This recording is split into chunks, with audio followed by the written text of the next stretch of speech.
자, 그러면 이제 인문지문 바로 플로리디의 정보 철학에 대한 지문을 한번 보도록 합시다. 알겠죠? 자, 첫 번째 문장을 한번 봅시다. 자, 인간은 정보와 독립적으로 존재하며 정보는 인간의 도구에 불과하다는 인간 중심주의와 달리, 그렇죠? 플로리디의 정보 철학은 인간을 정보적 존재 하나로 간주한다. 자, 요 문장만 딱 보더라도 우리는 이 글은 바로 뭐다? 이제부터는 플로리디의 정보 철학에 대해서 이제 설명을 하는 글이다라는 걸 볼 수 있다는 거죠.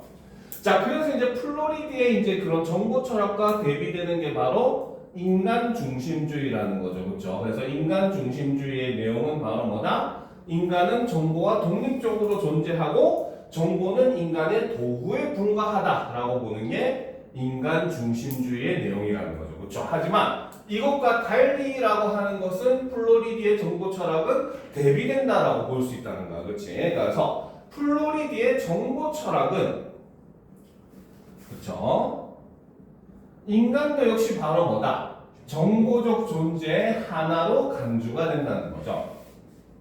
자, 그래서 인간을 포함한 세계 내 모든 존재는 바로 뭐다? 속성과 행위가 정보로 환원된다는 것이다 라는 겁니다. 가령, 자, 이렇게 이제 가령이라고 하는 건 예를 사용한다는 거예요. 그러면 이 내용이 뭔지 이해가 안 되면 예를 통해서 거꾸로 이해를 해도 충분합니다. 이런 류의 글들은 알겠죠? 자, 가령 내가 빵을 사는 행위를 하는 것은 내가 빵을 산다는 정보이다라는 거죠. 즉 우리가 이제 요즘 세상은 이제 정보화 사회라고 많이 얘기하잖아요. 그렇죠? 그리고 여러분들이 하는 모든 행위 자체가 하나의 정보로 반영이 됩니다. 알겠습니까? 가끔 가다가 이런 경험들이 있을 거예요. 요즘 학생들 같은 경우는 이제 뭐 유튜브 쇼츠라든지 아니면은 뭐 틱톡 그 쇼츠라든지 이런 것들에 많이 익숙해져 있잖아요. 그렇죠? 그런데 이제 그런 쇼츠라든지 유튜브 영상 같은 거를 막 보다 보면은 가끔씩 내가 이맘때쯤 가끔씩 이런 것도 조금 궁금한데 라고 생각하고 기존에 생각하지 않았던 것이 궁금했는데 마침 그 순간 그것과 유사한 내용의 그 영상이나 이런 것들을 유튜브가 추천을 해주는 경우가 있는 그런 경험들 한 번쯤은 한 경험들이 대부분 있을 겁니다. 알겠죠? 즉 바로 뭐다? 내가 하는 행동이라고 하는 패턴이 전부 다 사실은 뭡니까? 하나의 정보로 환원이 되고 그래서 유튜브 알고리즘이나 이제 넷플릭스 같은 경우도 성공한 원인이 거기를 보거든요. 그래서 넷플릭스도 이 사람이 주로 어떤 작품들을 주로 보느냐라고 하는 걸 정보로 환원해서 이 사람과 유사한 작품들을 봤던 사람이 다음에 어떤 작품을 선택할 확률이 높다라는 걸 일종의 알고리즘화 해가지고 미리 이제 그런 선택권이나 이런 것들을 추천을 해주는 방식을 사용을 하는 거라는 거죠. 즉 내가 선택하는 행위 하나하나가 다 정보가 된다는 겁니다.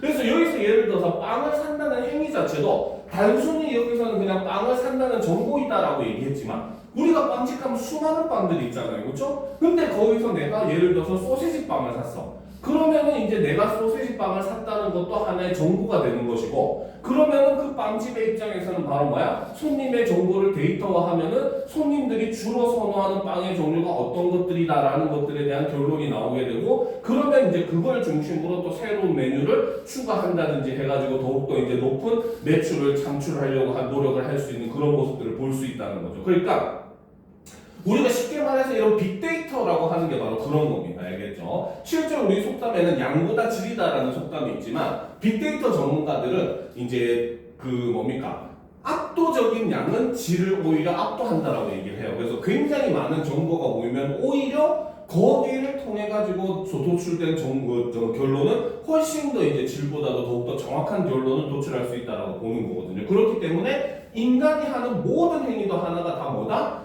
정보가 될 수 있다라고 보는 게 바로 플로리디의 정보 철학의 핵심적인 내용이라는 거죠. 알겠죠? 자, 이렇듯 속성과 행위가 정보로 환원되는, 그쵸? 속성과 행위가 정보로 환원되는 정보적 전제를 플로리디는 뭐라고 했다? 인포그라고 불렀다는 거죠. 그러니까 이 인포그는 사람도 인포그가 되지만 대상, 물건도 인포그가 될 수 있고 모든 게 다 인포그가 될 수 있다는 거죠. 그래서 인포그는 바로 뭐다? 정보적으로 상호 연결되어 영향을 주고받는 존재를 인포그라고 한다는 거죠.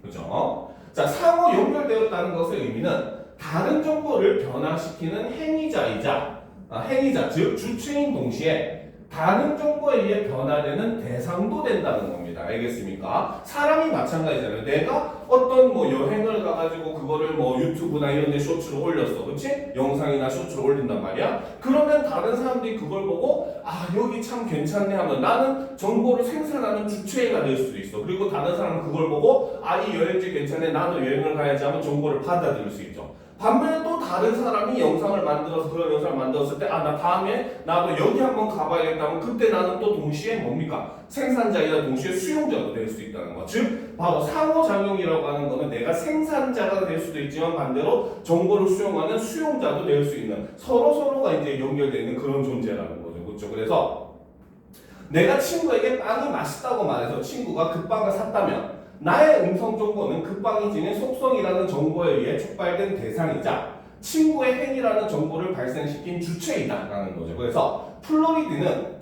인간을 정보적 상호 연결에 의해 구현되는 인포그의 하나로 본다라는 점에서 바로 뭐다? 인간을 별도의 본주로 바라보는 인간 중심주의와 대비가 된다라는 겁니다. 그렇죠? 자, 그러면 이제 정리를 해보도록 합시다. 바로 플로리드의 정보 철학을 보게 되면, 그렇죠? 정보 철학을 보게 되면, 자 일단 플로리드의 정보 철학에서 인간이라고 하는 존재는 바로 뭐다? 정보적, 그렇죠? 존재의 하나라는 거죠. 그렇죠? 자 이것과 대비되는 게 바로 인간 중심주의가 있고, 인간 중심주의는 바로 뭐다? 인간은 정보와 독립적으로 존재하고 정보는 인간의 도구에 불과하다 라고 보는 관점과 대비가 된다는 거죠. 알겠습니까? 자, 그래서 플로리드의 정보 철학에 따르면 바로 뭐다? 세계 내 모든 존재는 속성과 행위가 정보로 환원이 된다는 거죠.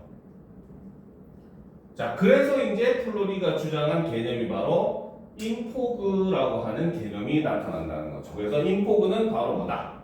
바로 속성과 행위가 정보로 환원되는 존재를 얘기하고, 많이 어렵지만 별거 아니죠. 내가 모든 하는 행동 하나하나가 다 정보가 된다는 거죠. 알겠죠? 그리고 이 인포그는 바로 뭐다? 정보적으로 상호 연결되어 영향을 주고받는 존재라는 의미이고, 여기서 상호 연결이라고 하는 것의 의미는 바로 뭐다? 그렇죠? 바로 정보를 변화시키는 행위자, 즉 주체자인 동시에 다른 정보에 의해 변화되는 존재, 즉 객체도 된다는 거죠. 주체이자 객체, 그렇죠? 다 가능하다는 겁니다. 알겠습니까? 자, 그렇기 때문에 이 인포그에서는 바로 뭐다? 인간이라고 하는 존재는 바로 정보적 상호 연결에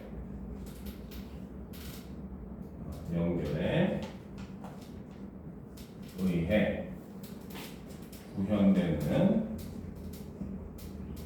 인포그의 하나라는 거죠. 즉 인간의 격을 오히려 이제 인간 중심주의와는 다르게 이제 또 내려서 보는 그런 모습을 보여준다는 겁니다. 알겠습니까?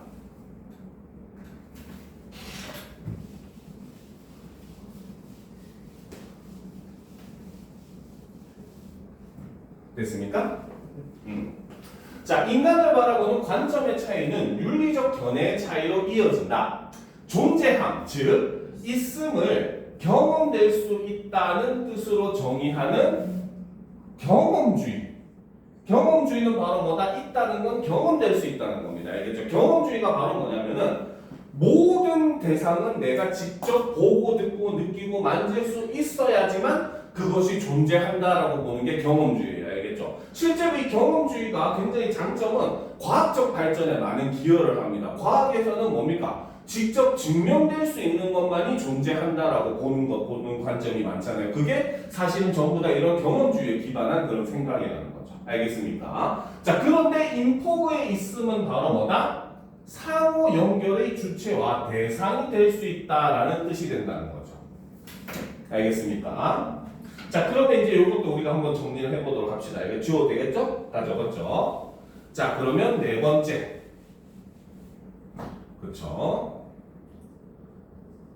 자, 인포그의 존재함, 즉 있음의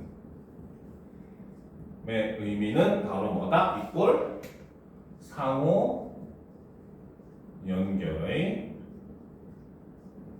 주체와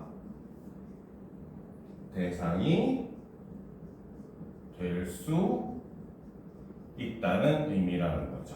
하지만 이것과 대비되는 게 바로 경험주의의 경우는 존재함, 즉 있음이라고 하는 것은 이꼴 경험될 수 있음, 즉 우리가 만지고 보고 듣고 느낄 수 있다라는 개념이지만 인포그의 의미는 다르다는 거죠. 그렇죠? 그리고 그러한 연결 속에서 인간을 비롯한 모든 인포그들은 바로 뭐다? 동일한 권리는 아니지만 각자의 본성에 적합한 방식으로 있을 나름의 권리를 가진다는 겁니다. 알겠습니까? 그러니까 이제 이런 걸 바탕으로 우리가 동물들도 나름 있을 권리가 존재하는 것이고, 그렇죠? 식물들도 나름 있을 권리가 존재한다는 일종의 인간 중심주의에서 어떻게 보면 벗어날 수 있는 그 토대가 마련된 게 어떻게 보면 이 플로리드의 정보 철학이라고 볼 수 있다는 거죠. 그렇죠? 그래서 자유의지를 지닌 인간만을 도덕적 행위자로 인정하는 칸트 윤리학과 생명의 절대적 가치를 부여하는 생명 중심 윤리학은 도덕적 주체 및 도덕적으로 대해야 하는 대상의 범위에서 인공물을 제외하지만, 자, 이런 점도 역시 바로 뭐다? 플로리드의 정보 철학과 차이점이 있는 다른 개념들이라는 거죠. 그렇죠? 하지만 플로리드는 바로 뭐다? 존재하는 것의 내재적 가치를 있음에서 찾음으로써 인공물로까지 그 범위를, 존재 가치의 의미를 확장을 한다는 게 인포의 가장 큰 특징이라는 겁니다. 알겠습니까? 자, 그럼 또 정리를 해보도록 합시다. 그래서 다섯 번째는 바로 뭐다? 그렇죠? 자, 바로 인간을 비롯한 모든 인포그들은, 그렇죠? 물론 동일한 권리는 아니라는 거죠. 권리는 아니지만 각자의 본성에 적합한 방식으로 있을, 즉 존재할 나름의 권리를 가진다는 거죠. 그리고 이 생각은 바로 뭐다? 그렇죠? 인공물로까지 존재의 내재적 가치를 확장했다는 점은 플로리드의 정보철에 가지는 의의라고 볼 수 있다는 거죠. 알겠습니까? 자, 그래서 이 플로리디의 그런 생각과 반대되는 게 바로 칸트 윤리학. 이거는 인간만이 오직 칸트의 가장 핵심적인 말 있잖아요. 나는 생각한다, 고로 존재한다. 그렇죠? 이 말은 무슨 말이냐면 생각할 수 있어야만이 인간이 된다는 겁니다. 알겠습니까? 즉 모든 것의 행위의 주체가 된다는 거죠. 즉 생각할 수 없는 것들은 모두 다 행위의 객체밖에 되지 않는다는 겁니다. 그래서 인간 중심의 윤리학이라고 그렇기 때문에 얘기를 하는 거죠. 그렇죠? 그 다음에 또 마찬가지 생명의 절대적 가치를 부여하는 생명 중심 윤리학은 이제 인간보다는 칸트 윤리학보다는 조금 더 범위가 확장이 되기는 했어요. 알겠죠? 그래서 생명을 가진 모든 것은 이제 도덕적 주체 및 도덕적으로 대해야 하는 대상이다라고 보지만, 하지만 이제 이 생명 중심 윤리학은 인공물에게는 이제 또 마찬가지 그런 권리를 부여하지 않았다는 게 얘네들의 한계였다는 거죠. 하지만 플로리디는 바로 뭐다? 사람, 동물, 식물뿐만 아니라 사람이 만든 인공물이라든지 이런 것들도 전부 다 나름의 존재 가치를, 물론 동일한 가치는 아니지만 나름대로 존재 가치를 가진다라고 해서 그 가치의 의미를 훨씬 더 확장했다는 게 플로리디 정보 철학의 의의라고 볼 수 있다는 겁니다. 알겠습니까? 자, 플로리디는 인포구와 그 상호 연결을 망라하는 공간을 인포스피어라 칭한다라는 거죠. 그러면 인포스피어는 바로 뭐다? 바로 인포구와 그 상호 연결을 망라하는 공간이라는 거죠. 그렇죠? 자, 온라인 공간과 오프라인 공간이 중첩되어 가는 오늘날 우리의 생활 환경 전체가 인포스피어에 해당한다. 즉 오늘날에는 바로 뭐다? 온라인과 오프라인 간의 구분 자체가 굉장히 뭡니까? 희미해지는 그런 상황이기 때문에 오히려 이제 그런 플로리디의 정보 철학은 훨씬 더 그런 데 적용하기가 좋다는 거죠. 특히나 이제 최근에 많이 각광받는 것 중에 하나가 메타버스 같은 개념들이 많이 등장을 하는데, 메타버스가 바로 뭐죠? 온라인에서 내가 직접 내 아바타를 만들어서 아바타가 대신 그 옷을 입어보고 이 옷이 나에게 어울리는지 안 어울리는지를 확인한 다음에 살지 말지 결정해서 결제를 하면은 배송으로서 집에 오고, 그렇죠? 이런 것들 일종의, 그리고 메타버스라는 공간에서 다른 사람과 소통하고, 그렇지? 실제로 만나는 게 아니고, 그래서 요즘은 자꾸 오프라인과 온라인이 자꾸 대체해가는 그러한 상황이고, 지금이 어떻게 보면 넘어가는 과도기적인 상황인데, 그때 이제 이 인포스피어라는 공간은 온라인에도 적용할 수 있는 그런 개념이 되더라는 거죠. 그래서 이 공간은 바로 뭐다? 기존의 공간 개념과는 다른 이해를 요구한다. 어떻게 다른지 봅시다. 예를 들어, 자, 뉴턴이 생각한 공간은 바로 뭐다? 공간은 주체나 대상과 관계없는 절대적인 것이라는 거죠. 알겠습니까? 그런데 반면에 인포스피어는 바로 뭐다?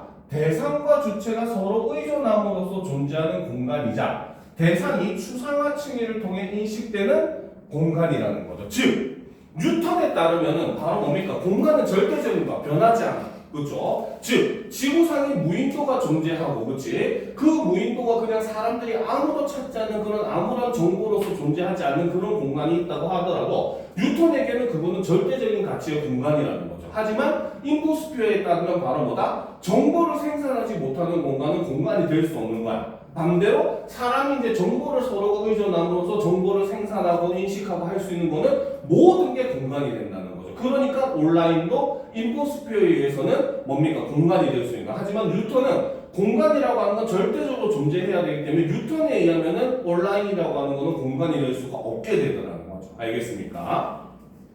자, 여기서 이제 추상화층이라고 하는 것은 바로 뭐다? 주체의 목적이나 관심을 반영함으로써 주체와 대상 사이의 인식적 관계를 매개하는 경로가 바로 추상화층이라는 거죠. 추상화 층위에서는 그 층위를 선택한 주체의 목적에 부합하는 속성만 정보로 인식되고, 그렇죠? 그래서 추상화 층위에서는 그 층위를 선택한 주체의 목적에 부합하는 속성만 정보로 인식되고 나머지 정보는 생략된다는 거야. 예컨대 차량 구매 시 안정성을 목적으로 추상화 층위를 선택했을 때는 에어백 성능 등의 정보가, 경제성을 목적으로 했을 때는 유지 비용 등의 정보가 인식이 된다는 거죠. 그러니까 사람들이 자기 관심사에 따라서 중요시하는 정보가 달라진다는 겁니다. 알겠죠? 자, 이처럼 추상화 층위를 통해 인식되는 정보는 어떻게 구성된 것이라는 거죠. 자, 여기서 구성이라고 하는 것의 의미는 바로 뭐다? 주어진 세계를 주체가 택한 경로에 따라 해석하여 이해하는 것이라는 거죠. 수많은 정보가 있지만 그 중에서 주체가 선택하는 거는 일부라는 거야. 알겠죠? 그러니까 그 주체에게 의미를 가지는 정보라고 하는 거는 주체의 목적이나 그 다음에 욕망, 선호 이런 거에 의해서 해석된 것이라는 겁니다. 알겠습니까? 그 자체가 아니라는 거죠. 즉 플로리디에 따르면 인포스피어라는 공간은 주체가 발견한 것도 주체가 만들어낸 허구도 아니다. 정보 철학은 삶의 터전이 온라인으로 확장되는 한편 인공지능 등의 비인간 행위자가 인간과 공존하는 현대의 변화를 통찰한다는 의의를 가진다 해서 마지막에 그 정보 철학의 의의를 제시하면서 마무리를 하고 있다는 거죠. 자, 그러면 계속 정리를 해보도록 합시다. 알겠죠? 자, 6번째 개념으로 바로 인포스피어가 등장을 했죠. 제 6번째 바로 인포스피어. 저 인포스피어는 바로 뭐다? 인포구와 그 상호 연결을 망라하는 공간이라는 거죠. 그래서 오늘날의 경우는 바로 뭐다? 온라인, 오프라인 등 생활 환경 전체가 해당을 하게 된다는 거죠. 그렇죠? 자, 여기서 뉴턴의 공간은 바로 절대적인 것이라는 거죠. 즉, 주체, 대상과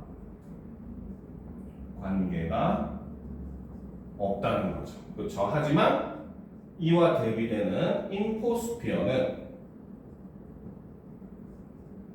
에서는 바로 뭐다? 바로 대상과 주체가 서로 의존함으로써 존재하는 공간이자 대상이 추상화, 층위를 통해 인식되는 공간이라고 얘기했다는 거죠. 그렇죠? 자, 여기서 이제 우리가 추상화 층이라고 하는 것은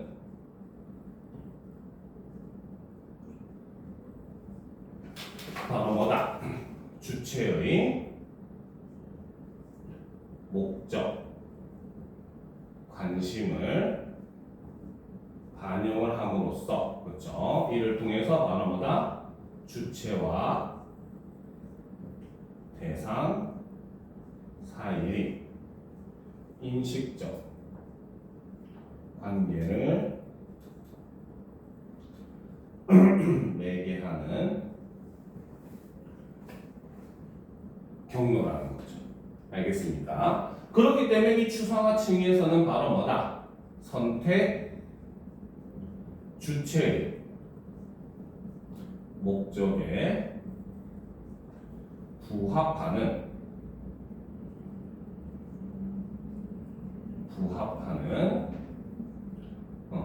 속성만 정보로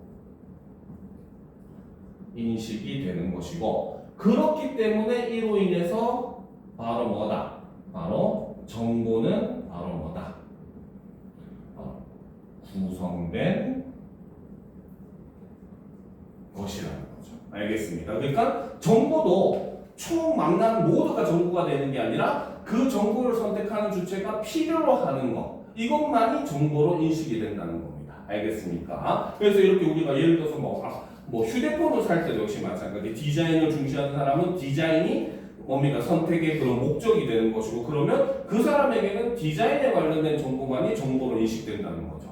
반대로 또 뭡니까? 그 기계를 굉장히 좋아하는 그런 사람들, 얼리 어답터들 같은 경우에는 성능이 우선시되고, 그러면 이제 성능에 관련된 내용만이 그 사람들에게는 정보로 인식된다는 거죠. 그래서 똑같은 정보를 주어지더라도 사람마다 정보로 인식하는 범위는 달라지더라는 겁니다. 선택 주체에 따라서. 알겠습니까? 그래서 바로 이 플로리드의 정보 철학에 대해서 지금 이야기하는 글이 바로 요 글이 된다는 거죠. 이해가 됩니까? 요거 다 적었어요? 그렇지. 자, 마무리해서 적도록 합시다. 그렇기 때문에 마지막에 플로리드에 있어서 정보는 구성된 것이다. 주체에 의해서 선택된 것이다. 라고 얘기하더라는 거죠. 알겠습니까?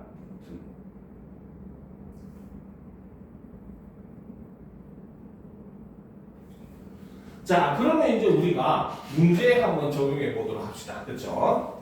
자, 선생님의 강연을 칸트와 비교하여 듣고 책임의 소재에 대해 궁금해졌습니다. 자동으로 작동하고 작동 규칙도 변경할 수 있지만 자유의지는 없는 인공지능 교통통제 시스템이 교통혼란을 일으켰다고 해보죠. 이 경우에 대한 선생님의 견해를 듣고 싶습니다. 라는 거죠. 그 지금은 플로리드가 대답을 했죠. 자, 칸트에 따르면 자유의지가 있으면 행위에 대해 도덕적 책임이 있음을 뜻합니다. 그죠? 칸트 철학에서는 바로 뭐다? 바로 자유의지가 있으면 행위에 대해 도덕적 책임을 질 수 있다는 거죠. 그럼 칸트의 관점에서는 당연히 인공지능 교통통제 시스템은 뭡니까? 책임이 있다 없다? 없다고 본다는 겁니다. 알겠습니까? 자, 학생이 예로 든 시스템이 혼란에 대한 책임을 질 수는 없지만 나는 칸트와 달리 바로 뭐다? 그 시스템이 도덕적 행위자에 포함될 뿐 아니라 도덕적 옳고 그름까지 평가될 수 있다라고 본다는 거죠. 그렇죠? 자, 이처럼 정부와 사회에서는 책임을 질 수 없는 도덕 행위자가 늘어나는 한편 더 많은 정보를 보유하게 된 인간은 예상되는 결과를 예방적으로 관리하고 전체 인포스피어의 번영을 감독할 책임이 그만큼 커지죠. 즉 플로리드의 핵심은 바로 뭐다? 인간은 이런 주체보다 아까 동일한 권리가 아니라고 한 이유가 바로 뭐다? 더 많은 정보를 인간이 보유하게 되더라는 겁니다. 그렇기 때문에 보유하는 일종의 권리가 많아지면은 동시에 책임도 많아지잖아요. 그렇죠? 그러니까 인간이 져야 되는 책임은 바로 뭐다? 예상되는 결과를 예방적으로 관리하고 전체 인포스피어의 번영을 감독할 책임이 그만큼 커지는 게 인간에게 주어진 사명이다라고 플로리드가 봤다는 거죠. 자, 인포스피어의 책임 있는 관리자로서의 인간을 나는 호모 포이에티쿠스라고 부릅니다라는 거죠. 그래서 여기서 지금 호모 포이에티쿠스, 즉 바로 뭐다? 인포스피어의 책임 있는 관리자로서의 인간을 바로 호모 포이에티쿠스라고 하는 개념으로 해석을 했다는 거죠. 알겠습니까? 그러니까 바로 뭐다? 그러면 이렇게 인공지능 교통통제 시스템이 교통혼란을 일으켰을 경우에, 그렇죠? 1차적으로는 당연히 인공지능 교통통제 시스템도 바로 뭐다? 도덕적 옳고 그름까지 평가될 수 있는 그런 대상이 될 수 있다는 거. 하지만 그 이면에 인간이라고 하는 존재가 바로 뭐다? 이 교통통제 시스템보다는 훨씬 더 많은 정보를 보유했고, 그렇기 때문에 그 인간이 예상되는 결과를 예방적으로 관리해야 될 책임도 존재하더라는 거죠. 그러니까 인간이 호모 포이에티쿠스가 되기 위해서는 이 교통통제 시스템이 잘못된 것에 대한 책임도 역시 인간이 질 수 있다는 점은 칸트 윤리학과도 좀 유사한 면이 존재를 하더라는 겁니다. 알겠습니까? 알겠죠? 다만 여기서 이제 플로리드는 바로 뭐다? 역시 마찬가지 인공지능 교통통제 시스템에 도덕적 책임이 질 수는 없지만 얘도 하나의 주체가 될 수 있다라고는 본다는 거죠. 알겠습니까? 이런 점은 우리가 미리 생각하고 문제를 풀어보면 훨씬 더 쉽게 문제를 접근을 할 수 있게 되는 겁니다. 알겠죠? 자, 그럼 이제 드디어 오늘의 마지막 문학 지문을 보도록 합시다. 자, 문학은 선생님이 일부러 요걸 이렇게 넣어놨어요. 알겠죠? 우리가 이런 걸 우리가 뭐라고 하냐면은 키워드 문제라고 합니다. 알겠죠? 실제로 우리가 1학기 때 중간고사, 기말고사 시험을 보게 되면, 그쵸? 가장 많이 나온 문제 유형이 이런 문제 유형이죠. 그쵸? 즉, 어떻게 보면은 중간고도 마찬가지고 한백고도 마찬가지고 치동고도 마찬가지고 지문만 달라지고 문제는 계속 반복되는 형태를 좀 취해놓은 분이 많이 있어요. 알겠죠? 근데 그 유형의 첫 번째가 바로 지문에 대한 설명을 요구하는 그런 문제. 그렇죠. 그 다음에 두 번째, 지문의 의미를 해석하는 문제. 그리고 마지막 세 번째가 바로 이 키워드 문제를 제시함으로써 작품을 어떤 식으로 해석을 해야 되는가라는 방향을 주는 문제거든요. 그래서 이런 문학 문제를 풀 때는 우리가 일반적으로 선생님들은 절대 여러분들한테 문제 먼저 읽으라고 얘기하지 않아요. 근데 유일하게 문학을 풀 때는 문제 중에 이 보기를 통해 가지고 작품에 대한 해석을 해주는 그 지문이 있잖아요. 그렇죠? 그러면 요 문제도 필요 없고 선지도 필요 없습니다. 요것만 먼저 읽고 요 내용을 적용시켜서 이해하라고 얘기를 해요. 그래서 이걸 우리가 해석을 위한 키워드 문제라고 얘기를 합니다. 알겠죠? 그래서 얘는 지문보다 문학에서는 먼저 읽어야 돼요. 독서에서는 그런 문제가 하나도 없어요. 알겠죠? 독서는 무조건 지문 먼저 해석하고 문제를 보는 게 훨씬 낫고, 문학은 실제로 문학 같은 경우가 독서보다 이제 최상위권으로 갈수록 더욱더 어렵게 느끼거든요. 그 이유 중에 하나가 뭐냐면, 문학은 어느 관점으로 보느냐에 따라서 해석이 달라질 수 있기 때문에, 알겠지? 그럴 때 이 키워드 문제가 바로 여기 문제에서는 이 지문을 어떤 방향으로 해석하라는 일종의 핵심 그 길을 제시해주는 문제이기 때문에 이걸 키워드 문제라고 하는 겁니다. 그래서 항상 이 보기를 먼저 읽고 작품을 해석하면은 훨씬 더 이해하기가 쉬워질 거예요. 알겠습니까? 그러면 처음부터 봅시다. 자, 가와 나는 시간적 속성에 주목하여 시적 대상을 의미화한다는 점에서 공통점이라는 거죠. 자, 공통점이 바로 뭐다? 시간적 속성에 주목하여 시적 대상을 의미화한다. 요런 점은 가와 나에서 지금 전부 다 공통점. 그러면 핵심은 바로 뭐다? 시간적 속성에 대해서 우리가 봐줘야 된다는 겁니다. 알겠습니까? 자, 그런데 이제 어떤 차이가 있다고 봅시다. 자, 구체적 이미지와 추상적 관념을 통합하는 방식의 측면에서는 차이를 보인다는 거죠. 그래서 구체적 이미지와 추상적 관념을 통합하는 방식의 측면에서는 차이가 있다는 거죠. 자, 가는 바로 뭐다? 대상의 일시성에 주목을 합니다. 그래서 포착한 경험 세계를 비유와 묘사를 통해 그려냄으로써 생명과 자연에 대한 내적 인식을 드러내준다는 거죠. 즉 바로 뭐다? 일시적으로 본 건데 그 본 경험 세계를 어떻게 표현했다? 비유와 묘사를 통해 표현한 거죠. 그리고 이걸 통해서 내가 나타내고자 한 내용은 바로 뭐다? 생명과 자연에 대한 내적 인식이 작품의 주제가 된다는 겁니다. 알겠습니까? 이게 바로 작품에 대한 힌트가 벌써 굉장히 많이 나와 있다는 거죠. 그렇죠? 자, 반면에 나는 뭐다? 대상의 영속성에 주목을 한다는 거죠. 이런 점은 차이가 있다는 거죠. 그렇죠? 그래서 바로 뭐다? 인식한 관념적 세계를 감각적으로 형상화함으로써 얘는 비유와 묘사보다는 뭐다? 감각적, 시각, 청각, 미각, 촉각, 후각 같은 이런 감각을 통해서 많이 형상화를 했고 이를 통해서 바로 뭐다? 역사에 대한 상징적 의미를 드러내는 게 나 작품의 핵심이다라고 볼 수 있다는 거죠. 알겠습니까? 그래서 지금 주제적인 면에서도 굉장히 두 작품이 차이가 있다라고 미리 설명을 다 해주는 겁니다. 알겠습니까? 자, 그러면 이제 살구꽃과 한때라는 황동규의 시부터 한번 살펴보도록 합시다. 알겠죠? 자, 이런 작품을 볼 때는 한번 그냥 쭉 읽어보는 게 좋아요. 전체적으로 무슨 의미인가 하고 한번 생각을 해봅시다. 알겠죠? 자, 봅시다. 마을 안에 차 집어넣고 이 집 한 집 건너 저 집 또 저 집 구름처럼 피고 있는 살구꽃과 만난다. 빈집에는 작지만 분홍빛 더 심인 꽃구름, 때맞춰 깬 돌들이 이리저리 날고 날개 맷 덜 여문 나비들이 저 속으로 간다. 소의 순한 얼굴이 너무 좋아 소 앞세우고 오는 마을 사람과 눈웃음으로 인사한다. 자, 하늘 구름이 온통 동네에 내려와 있으니 말을 걸지 않아도 말이 되는군. 차에 올라 시동 걸고도 한참 동안 밖을 내다본다. 꽃들의 생애가 좀 짧으면 어때? 달포 뒤쯤 이곳을 다시 지날 때 이 꽃구름들 낡은 귀신들처럼 그냥 허옇게 매달려 있다면 꽃도 화물도 때맞춰 피고 지는 거다. 다리를 건너 가속 페달 밟으려다 말고 천천히 차를 몬다.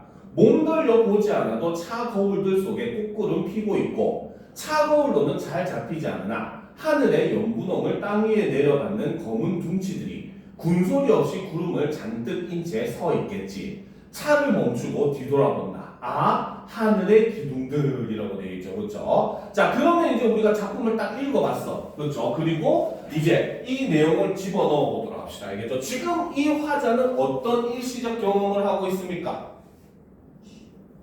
어떤 경험을 지금 하고 있어요? 뭐라 해야지? 설명을 어. 했는데 설명을 할 수 있어야 되는 겁니다. 약간 마을 같은 데 가서 되게 느긋하게 시골 바라보면서 와서 뭘 보고 있어요? 소랑 꽃이랑 그렇지, 꽃이 피는 걸 보는 겁니다. 그게 바로 일시적인 경험이 되는 거죠. 알겠습니까? 자, 그러면 이제 그런 거 생각을 하면서 보도록 합시다.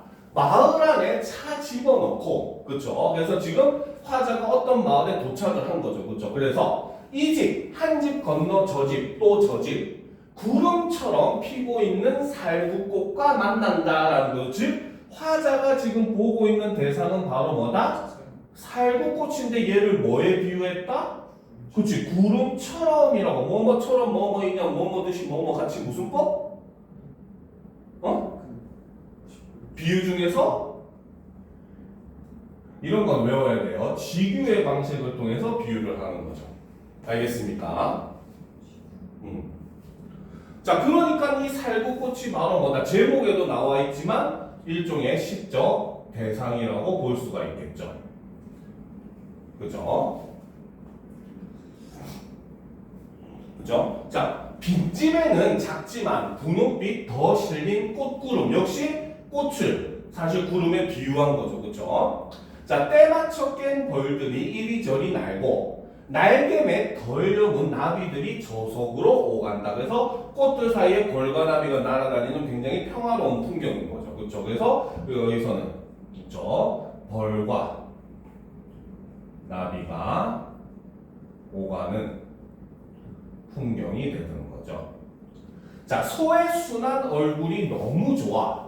소 앞세우고 오는 마을 사람과 눈웃음으로 인사한다. 그렇죠? 소한테 얼굴이 있다고 했기 때문에 여기서는 일종의 의인법이 사용이 되어 있고, 그렇죠?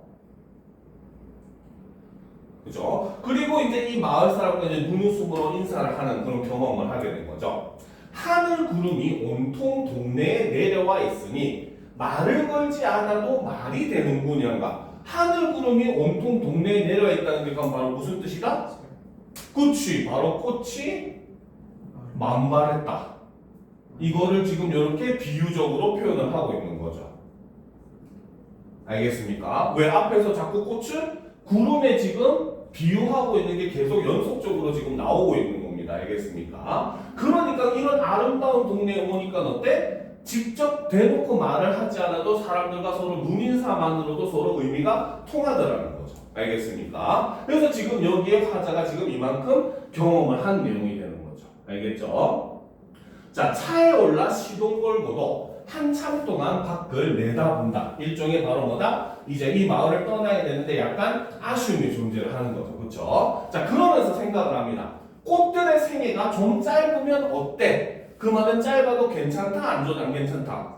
괜찮다는 겁니다. 알겠죠? 달꽃 이쯤 이곳을 다시 지날 때, 그렇지? 한 달쯤 뒤에 이곳을 다시 지날 때, 이 꽃구름들, 낡은 귀신들처럼 그냥 허옇게 매달려 있다면, 즉, 꽃이 일시적이 아니라 영원적이라면 어떻다? 이거를 뭘로 표현했다? 낡은 귀신들처럼이라고 표현한 거야. 그래서 오히려 이 영원적으로 보이면 귀신들처럼 보일 거기 때문에 나는 오히려 이 영원적인 것을 부정적으로 인식을 하더라는 거죠. 그렇죠? 그러니까 오히려 화자는 바로 뭐다? 꽃의 일시성을 오히려 긍정하는 그런 태도를 보이고 있다는 거죠. 알겠습니까? 자, 그렇기 때문에 바로 꽃도 황홀도 때맞춰 피고 지는 거다. 그렇죠? 바로 꽃의 일시성을 긍정하는 것이고, 그렇죠? 이것이 바로 일종의 자연의 섭리를 일종의 인식하는 그런 과정이라고 볼 수 있다는 거죠. 알겠습니까? 자, 다리를 건너 가속 페달 밟으려다 말고 천천히 차를 본다. 그렇죠? 여전히 왜? 이 꽃이 일시적이라도 된다고 생각했는데 어쨌든 그래도 일시적인 거니까 지금 조금이라도 더 보고 싶은 마음이 들었겠죠. 그렇죠? 몸을 돌려보지 않아도 차 거울들 속에 꽃구름 피고 있고 차 거울로는 잘 잡히지 않으나 하늘의 연분홍을 땅 위에 내려받는 검은 둥치들이 군소리 없이 구름을 잔뜩인 채 서 있겠지. 차를 멈추고 뒤돌아본다. 아, 하늘의 기둥들이라는 거죠. 그래서 이 꽃이라고 하는 건 일종의 바로 뭐다 이런 자연의 섭리를 이어주는 그러한 존재다라고 보면서 일시적성을 이렇게 긍정하는 그런 화제의 태도가 드러나는 작품이다라고 볼 수 있다는 거죠. 알겠습니까? 이렇게 이해하니까 생각보다 굉장히 쉽게 이해가 되죠, 그렇죠? 자, 그런데 이제 두 번째 작품 역사죠, 그렇죠? 이 작품은 아까도 얘기했지만 바로 뭐다? 대상의 영속성에 주목을 하게 되고 이를 통해 인식한 관념적 세계를 감각적으로 형상화했다. 그렇죠? 우리가 첫 번째 볼 거는 영속성, 두 번째는 감각적 형상화. 그렇죠? 그리고 세 번째 주제는 바로 뭐다? 역사에 대한 상징적 의미가 어떤 식으로 드러나는지 요 세 가지를 작품을 통해서 판단하라라는 의미가 되는 겁니다. 알겠습니까? 자, 그럼 역시 마찬가지 쭉 한번 읽어봅시다. 자, 저 하잘것없는 한 송이의 달래꽃을 두고 보더라도 다사롭게 타오르는 햇볕이라거나 보드라운 바람이라거나 거기 모여드는 벌나비라거나 그보다도 이 하늘과 땅 사이를 어렴풋이 이끌고 가는 크나큰 그 어느 알 수 없는 마음이 있어 저리도 조촐하게 한 송이의 달래꽃은 피어나는 것이요 길이 멸하지 않을 것이다 라는 거죠. 자, 바윗돌처럼 꽁꽁 얼어붙었던 대지를 뚫고 솟아오른 저 애잔한 달래꽃의 긴긴 역사라거나 그 막아낼 수 없는 위대한 힘이라거나 이것들이 빚어내는 아름다운 모든 것을 내가 찬양하는 것도 오래오래 우리 마음에 걸친 거추장스러운 푸른 수위를 자작나무 허울 벗듯 훌훌 벗고 싶은 달래꽃같이 위대한 역사와 힘을 가졌기에 이렇게 살아가는 것이요 살아가는 것이다. 한 송이의 달래꽃을 두고 보더라도 햇볕과 바람과 벌나비와 그리고 또 무한한 마음과 입맞추고 살아가듯 너의 뜨거운 심장과 아름다운 모든 것이 샘처럼 왼통되어 있는 그 눈망울과 그리고 항상 내가 꼭 줄 수 있는 그 뜨거운 핏줄이 나뭇가지처럼 타고 오는 뱅어같이 예쁘디 예쁜 손과 내 고운 청춘이 나와 더불어 가야 할 저 환히 트인 길이 있어 늘 이렇게 죽도록 사랑하는 것이요 사랑해야 하는 것이다 라는 거죠. 그렇죠? 자, 내용을 보도록 합시다. 자, 저 하잘것없는 한 송이의 달래꽃을 두고 보더라도 다사롭게 타오르는 햇볕이라거나 보드라운 바람이라거나 거기 모여드는 볼나비라거나 그보다도 이 하늘과 땅 사이를 어렴풋이 이끌고 가는 크나큰 그 어느 알 수 없는 마음이 있다는 거죠. 즉 바로 뭐다? 여기서 이 달래꽃이라고나든지 그치? 그 다음에 햇볕이라든지 바람이라든지 벌나비라든지 이런 것들은 어떻게 보면 일시적인 거라는 거죠. 근데 화자는 뭐라고 했다? 그보다도 중요한 건 바로 뭐다? 이 하늘과 땅 사이를 어렴풋이 이끌고 가는 크나큰 그 어느 알 수 없는 마음이라고 하는 게 존재를 한다는 거죠. 뭐 쉬운 의미로 우리가 쉽게 해석하면 일종의 자연의 섭리라고 볼 수가 있고, 그렇죠? 혹은 뭐 작품의 제목이기도 한 일종의 유구한 역사라고도 볼 수 있다는 거죠. 그렇죠? 그래서 이런 것들이 저리도 조촐하게 한 송이의 달래꽃은 피어나는 것이요 길이 멸하지 않을 것이다라는 것. 즉 이런 게 존재할 수 있는 그 근원적인 이유가 뭐다? 이런 것들이라는 거죠. 무슨 말인지 알겠습니까? 뭔가 이것을 이끌어가는 큰 힘이 있다는 걸 지금 1년에서는 바로 뭐다? 인식하고 있다라고 볼 수 있다는 거죠. 알겠죠? 자, 근데 여기서도 보면 뭡니까? 이렇게 보면 보드랍다든지, 그치? 다사롭다든지, 그치? 이렇게 감각적인 시어들을 많이 쓰고 있다는 게 특징이 된다는 거죠. 그렇죠? 자, 두 번째 연을 보면 바윗돌이나 꽁꽁 얼어붙었던 대지를 뚫고 솟아오른 저 애잔한 달래꽃에, 그렇죠? 즉 바로 뭐다? 이 달래꽃이라고 하는 존재는 바윗돌처럼 꽁꽁 얼어붙었던 대지를 뚫고 솟아올랐어. 그렇지? 굉장히 강인한 생명력을 지닌 그러한 존재라는 걸 알 수가 있겠죠. 그렇죠? 그래서 꽃이 긴긴 역사라거나 그 막아낼 수 없는 위대한 힘이라거나 이것들이 빚어내는 아름다운 모든 것을 내가 찬양하는 것도 오래오래 우리 마음에 걸친 거추장스러운 푸른 수위를 자작나무 호울 벗듯 훌훌 벗고 싶은 달래꽃같이 위대한 역사와 힘을 가졌기에 이렇게 살아가는 것이요 살아가야 하는 것이다. 즉 바로 뭐다? 위대한 역사와 힘이라고 하는 것이 바로 뭐다? 내가 살아가게 되는 이유이고 살아가야 되는 목적이 된다는 거죠. 즉 삶의 이 역사라고 하는 것은 삶의 이유이자 목적이 된다는 겁니다. 알겠습니까? 자, 그런데 이제 여기서 이 부분 내용이 좀 이해 안 될까요? 오래오래 우리 마음에 걸친 거추장스러운 푸른 수위를 자작나무 허울벗듯 훌훌 벗고 싶은 이런 말이 좀 이해가 안 될 건데, 이거는 작가의 이제 작품 성향을 이해하면 조금 더 이해하기가 쉬워집니다. 알겠죠? 신석정이라고 하는 시인은 그 대표적으로 이제 일제강점기가 막 끝난 시절, 알겠죠? 그리고 어떻게 보면 6.25 직전, 6.25 직후 이때 이제 주로 시 활동을 많이 했었던 그런 사람입니다. 알겠죠? 그래서 신석정의 대표적인 작품이 꽃동굴이라는 작품이 있거든요. 이 꽃동굴의 내용을 보면은 일제강점기 끝나가지고 굉장히 좋은 시대가 오긴 했는데 사실 시대의 뚜껑을 열고 보니까 정말 진정한 의미의 광복이 아니더라는 거야. 실제로 우리가 광복을 맞이했던 맞이하게 된 계기가 우리의 힘으로 이룬 게 아니었잖아요. 그렇죠?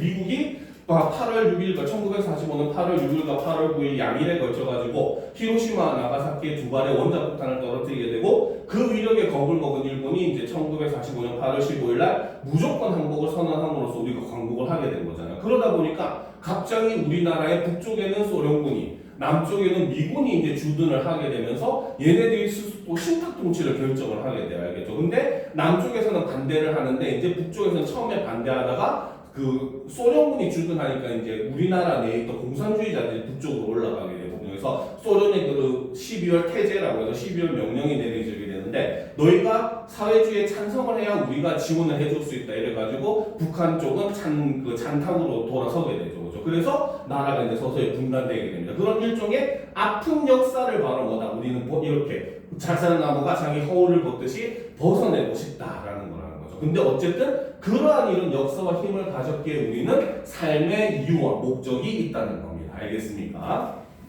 즉 역사라고 하는 것은 뭡니까? 존재하게 만드는 힘이자, 그렇죠? 삶의 목적이자 이유도 된다는 거죠, 그렇죠? 자, 한 송이의 달래꽃을 두고 보드레도 햇볕과 바람과 벌나비와 그리고 또 무한한 마음과 입맞추고 살아가듯 너의 뜨거운 심장과 아름다운 모든 것이 샘처럼 왼통교에 있는 그 눈말눈과 그리고 항상 내가 꼭 질 수 있는 그 뜨거운 핏줄이 나뭇가지처럼 타고 오는 뱅어같이 예쁘디 예쁜 손과 내 고운 청춘이 나와 더불어 가야 할 저 환히 트인 길이 있어 늘 이렇게 죽도록 사랑하는 것이요 사랑해야 하는 것이다. 그래서 우리 역사라고 하는 건 바로 뭐다? 우리의 몸속에도 이렇게 다 흐르고 있기 때문에 그렇기 때문에 우리는 사랑해야 하는 것이고 사랑하고 있는 것이다 라고 해서 일종의 모든 삶의 이유를 바로 뭐다? 역사에서 찾고 있는 그러한 화자의 인식이 드러나다라는 겁니다. 그래서 역사라고 하는 것은 바로 뭐다? 어떤 존재가 그 땅에서 살아갈 수 있는 생명력을 주는 동시에 그 땅에서 살아가야 될 이유가 되기도 하고 그 땅에서 살아야 할 목적이 되기도 한다는 그런 의미를 드러내는 시가 바로 이 신석정의 역사라고 하는 시라는 거죠. 그러니까 요 정도의 의미를 우리가 어느 정도 파악할 수 있으면 사실 웬만한 문제는 다 풀어지게 됩니다. 알겠습니까? 선생님이 수업 때 막 이거 시험는 의미인 저거고 저거 이렇게까지 다 하나하나 파악할 필요는 사실 없다는 거예요. 알겠죠? 근데 아까 얘기했듯이 작가와 작품에 대한 이해는 사실 굉장히 중요합니다. 문학을 이해할 때. 그래서 쌤님 같은 경우는 항상 문학 수업할 때 강조하는 게 바로 문학사 수업이에요. 알겠죠? 그래서 문학이 예전부터 어떤 식으로 발전해왔고 일제시대 때는 또 어떤 시대별로 어떤 식의 발전해왔고 대표적인 작가가 누구고 그 작가의 작품상이 어떤 거라는 걸 좀 외우고 하게 되면은 나중에 작가와 작품의 이름이 보통 문학은 무조건 제시가 되잖아요. 이게 단순히 하나의 이제 저작권을 위한 요소가 아니라 하나의 작품을 이해하는 힌트가 될 수도 있어요. 알겠습니까? 그래서 그런 것들을 염두를 하면서 문학 작품을 하면은 조금 더 넓은 배경 지식을 추구하게 할 수 있는데 물론 방금 얘기했던 이런 키워드 문제만으로도 어느 정도는 풀 수는 있습니다. 알겠죠? 하지만 그렇다고 해도 나중에 조금 여유 있을 때는 그런 부분에 대한 공부도 사실 굉장히 중요하게 되는 거예요. 알겠습니까? 자, 일단 설명은 여기까지 오늘 하도록 합시다. 알겠죠?